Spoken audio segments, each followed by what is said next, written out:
Welcome ladies and gentlemen, my name's Dychronic here on this Destiny 2 video, and today we're going to be taking a look at my review of the No Time to Explain exotic pulse rifle from Destiny 2 Beyond Light. More specifically, we're going to be taking a look at everything that I do know about this weapon, from how it functions, what the perks do, its efficacy in both PvE and PvP, as well as an analysis of its time to kill as it compares to a lot of other popular weapons. If you've never heard of the No Time to Explain, it's an exotic pulse rifle that drops at the end of the main Beyond Light story mission from the Stranger. However, you also need to have already purchased the Season Pass or the Deluxe Edition to even get it to drop from her. So it is technically an exclusive weapon for those who actually pay for it. Specifically, this weapon is a 340 RPM exotic pulse rifle, similar archetype as the high impact frame, but without the high impact frame bonuses. It is a kinetic damage weapon with an infinite sunset. Up next for its perks, which are all static and cannot be chosen in any way. First perk is Rewind Again, which allows precision hits or hits against slowed or frozen by stasis enemies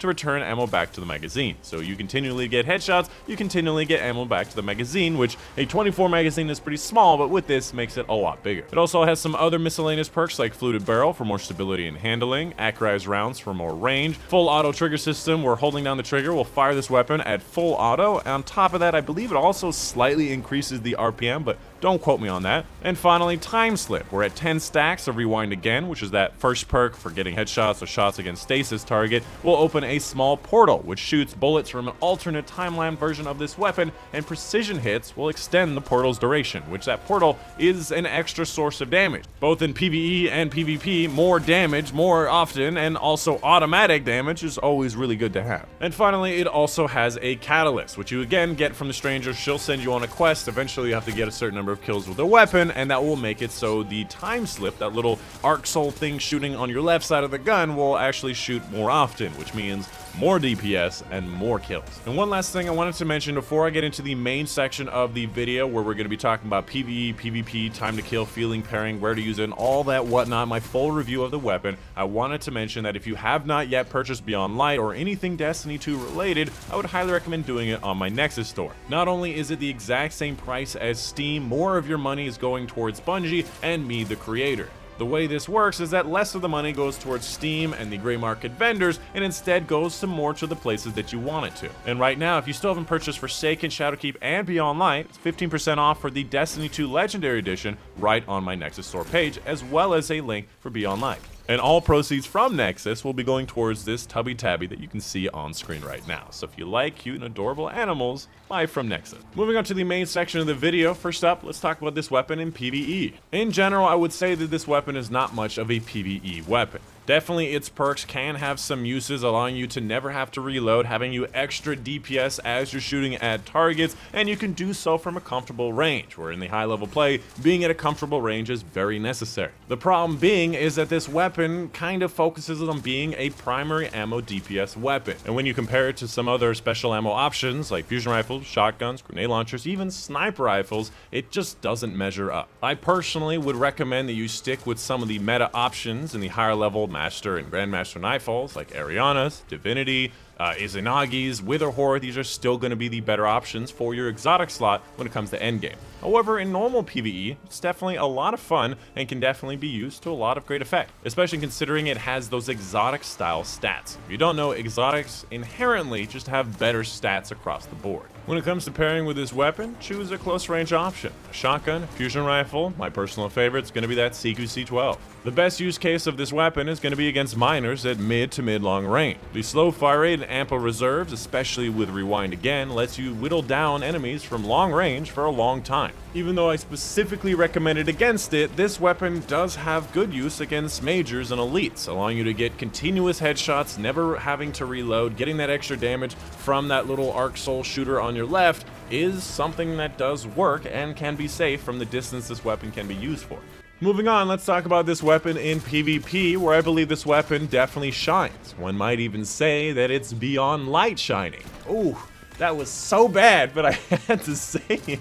First up, I wanted to talk about the time to kill numbers of this weapon as it compares to a lot of common other weapons. First up, this weapon is very similar in its time to kill as the Cold Denial, as they both shoot at 340 RPM, which is something that's very, very good. If you've seen my Cold Denial video, you'll know that optimal time to kill is around 0.7 seconds. If you can get that saucy 2-burst, the only type of pulse rifle that can get a 2-burst kill in the Crucible, you can get 0.7 optimal time to kill. And that is going to be with 5 headshots and 1 body shot. In comparison, the optimal time to kill for the Gnawing Hunger is 0.8 seconds, the 140 RPM hand cannons is 0.86 seconds. So you can see there's a pretty decent advantage these things can have if you can get those 2-burst kills. However, sometimes you're going to be pushed more into what I consider a more real time to kill. If you're getting kind of a combination of body shots and headshots, it's going to be closer to a 3-burst kill of around 1.233 seconds. The Gnawing Hunger around 1.0 seconds, the 140 RPM hand cannons around 1.3 seconds. So as you can see, the more bursts you need to get that kill, the more punishing this weapon is. And this is not including any of the extra damage bonuses you can get through a bunch of different various means that I actually recommend, and this is also not including